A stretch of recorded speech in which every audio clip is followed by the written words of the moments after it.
हाय दोस्तों। तो आज जो मैं चला रहा हूँ झारखंड के महान क्रांतिकारी आंदोलनकारी का सीरीज, उन्हीं में से मैं ये आज चौथा क्रम है। इससे पहले हम लोग बिरसा मुंडा, जतरा भगत और जयपाल सिंह मुंडा के बारे में देख चुके हैं। हालांकि ये लोग इतने महान हैं कि इनके बारे में एक पेज का एक किताब भी बन सकता है, लेकिन हमें एग्ज़ाम क्वालिफाई करना है तो एग्ज़ाम के पॉइंट ऑफ व्यू से जो महत्वपूर्ण है वही बातें को मैं यहाँ अंडरलाइन भी कर दिया हूँ, रेड पेन से भी लिखा हूँ और शॉर्ट में जितना बेहतर बन सकता है वो नोट तैयार किया हूँ।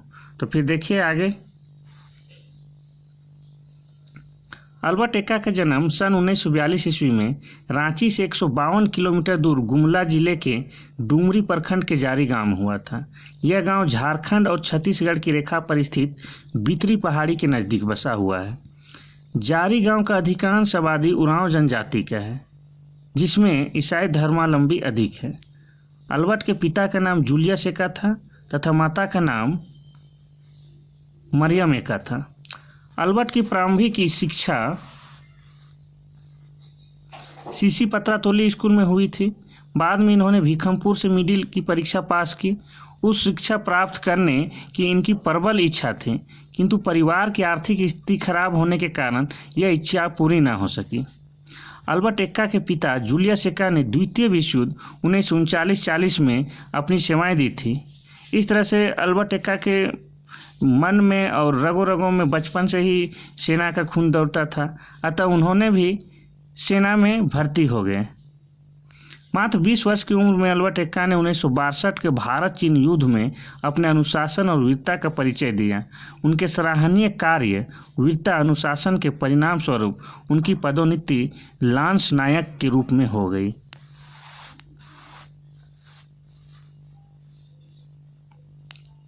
अल्बर्ट एक्का का विवाह बलमदीना खेस के साथ हो गया और शादी के मात्र 3 वर्षों के बाद अल्बर्ट एक्का 1971 में भारत पाकिस्तान के युद्ध में शहीद हो गए। उनके पुत्र का नाम था विसेंट एक्का।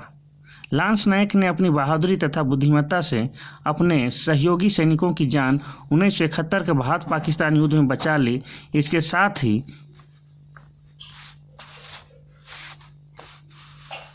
साथ ही भारतीय सैनिकों के लिए आक्रमण करने का रास्ता खुल गया था। अदम्य साहस और बहादुरी के लिए अल्बर्ट एक्का को अपनी जान गंवानी भी पड़ी। शत्रु पर आक्रमण करते समय ही लांस नायक अल्बर्ट एक्का बुरी तरह घायल हो गए थे। इसके परिणाम स्वरूप 3 दिसंबर 1971 ईस्वी को अल्बर्ट एक्का ने अपनी दम तोड़ दिया। इनकी वीरता एवं आत्म बलिदान को भारतीय सैनिक परंपरा में अद्वितीय माना जाता है। वास्तव में ऐसे वीर सपूत हमारे मातृभूमि के गौरव हैं। नोट जो बहुत ज़्यादा इम्पोर्टेंट जो एक लाइन है वो मैं बताना चाहता हूँ इनके बारे में कि अल्बर्ट एक्का के आदम साहस और बलिदान के लिए उनके मरणोपरांत, उसके मरने के बाद सेना का जो सर्वोच्च पुरस्कार होता है परमवीर चक्र, उसे सम्मानित किया गया है। तो इस तरह से हम लोग देखते हैं कि अल्बर्ट एक्का जो जारी गांव के थे, गुमला जिले के डुमरी प्रखंड के, वो बचपन से ही बहुत क्रांतिकारी विचार के थे और उन्हें धांगर कार्य करना पसंद नहीं था। वे सेना में जाना चाहते थे क्योंकि उनके पिता पहले से ही सेना में थे। उनके पिताजी 1939-40 के द्वितीय विश्व युद्ध में भाग ले चुके थे भारत की ओर से।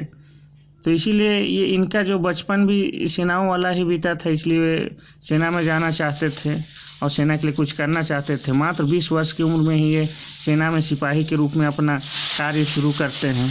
उसके ठीक बाद 20 साल में ही जब भारत पाकिस्तान 1962 ईस्वी में होता है, उस समय ये अपना अदम्य साहस दिखाते हैं और इनके वीरता के कारण इनका पदोन्नति हो जाता है लांस नायक पर। और लांस नायक बनने के बाद ये तो दिनों दिन आगे बढ़ते ही गए। जब उसके बाद जो तुरंत जो युद्ध हुआ भारत पाकिस्तान के साथ 1971 ईस्वी में ये इन्होंने इतने साहस से लड़ा कि पाकिस्तानियों के दांत खट्टे कर दिए। इन्होंने अकेले बहुत सारे पाकिस्तानियों को मार गिराया था और मारते मारते ही ये खुद भी शहीद हो गए।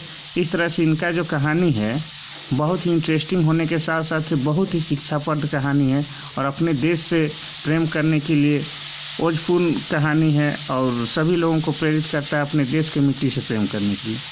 तो अल्बर्ट एक्का के बारे में जानना है तो इनका कहानी ज़रूर पढ़िए। लेकिन ये जो मैं लिखाया हूँ वो है एग्जाम पॉइंट ऑफ व्यू से महत्वपूर्ण। इसको आप एक बार पढ़ लीजिए, रट लीजिए। अल्बर्ट एक्का से संबंधित कोई भी क्वेश्चन आएगा जो मैं लिखा हूँ वही नीचे में आएगा। थैंक यू, नमस्कार।